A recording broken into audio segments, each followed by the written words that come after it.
An electronic control unit can look disappointingly simple from the outside. A sealed metal or plastic box, one or more connectors, and perhaps a mounting racket.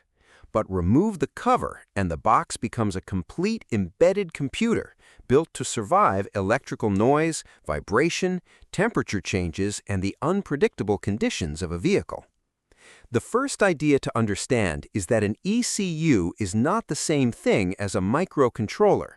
The microcontroller is one important chip inside the ECU. The ECU is the whole electronic assembly, enclosure, connector, printed circuit board, power supply, protection circuits, microcontroller, memory, communication interfaces, sensor input circuits, output drivers, and supporting components. Start at the vehicle connector. Every external wire reaches the ECU through connector pins. Some pins bring battery power and ground, some receive sensor signals or switch states, others connect to communication networks. Output pins may control lamps, relays, valves, or motors. The connector, therefore, forms the electrical boundary between the ECU and the rest of the vehicle. Battery voltage cannot normally be connected directly to the microcontroller.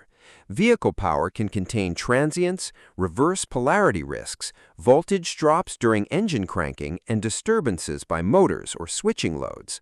The power input section protects the electronics and converts vehicle voltage into regulated supply rails, commonly values such as 5 volts or 3.3 volts, depending on the components. It may also manage standby modes and wake-up sources, so the controller can consume little current while the vehicle is parked. Next comes supervision. A reset circuit keeps the microcontroller in a known state while power is unstable. A watchdog monitors whether software is executing as expected. In a simplified view, software must periodically prove that it is still alive. If that proof does not arrive correctly, the watchdog can trigger a reset or another project-defined safe reaction.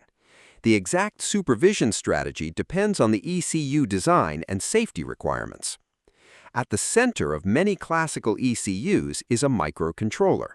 Inside that chip is a central processing unit, or CPU, which executes instructions. Flash memory stores the program that should remain available after power is removed. Random access memory, or RAM, holds temporary variables, buffers, and runtime data while the software is executing. Some devices also contain non-volatile data memory for information that must survive key-off, although projects may use separate memory devices as well. The microcontroller also contains peripherals. An analog-to-digital converter, or ADC, converts an analog voltage into a numeric value that software can process. Timers measure time, generate periodic events, capture input edges, or create pulse-width modulated outputs. General-purpose input and output pins read or control digital signals. Communication controllers prepare and interpret protocol data inside the microcontroller. These peripherals allow software to interact with the outside world without the CPU manually controlling every electrical transition. But a microcontroller pin is usually not the entire interface to an external sensor. The input section may include filtering, voltage division, amplification, pull-up resistors, and protection against electrostatic discharge or excessive voltage. A wheel speed sensor, temperature sensor, and simple push button may require very different input circuits. The purpose of this front end is to present the microcontroller with a signal it can measure safely and reliably. Communication requires another distinction. A CAN controller inside the microcontroller handles the logical framing and timing of CAN data. A separate CAN transceiver connects that controller to the physical bus wires and converts internal logic levels into differential electrical signals. LIN and Automotive Ethernet also use physical interface devices appropriate to their networks. Therefore, seeing CAN support in the microcontroller does not mean the ECU can connect directly to the vehicle harness without a transceiver. Now follow a window request through a door ECU. The driver presses the window switch. An input circuit conditions the switch signal, and a microcontroller input reads its state. Software checks the request, window position, motor status, and any required obstruction information. It then commands an output stage. Because the motor requires far more current than a microcontroller pin can provide, a protected driver, or H-bridge, controls the current direction through the motor. Reversing that direction reverses the motor, allowing the window to move up or down. Output stages are selected for the load. A low-side driver switches a load toward ground. A high-side driver switches the battery side. An H-bridge can control current in both directions through a motor.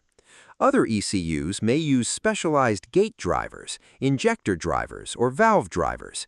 These circuits may also report open loads, short circuits, overcurrent or over-temperature conditions back to the microcontroller.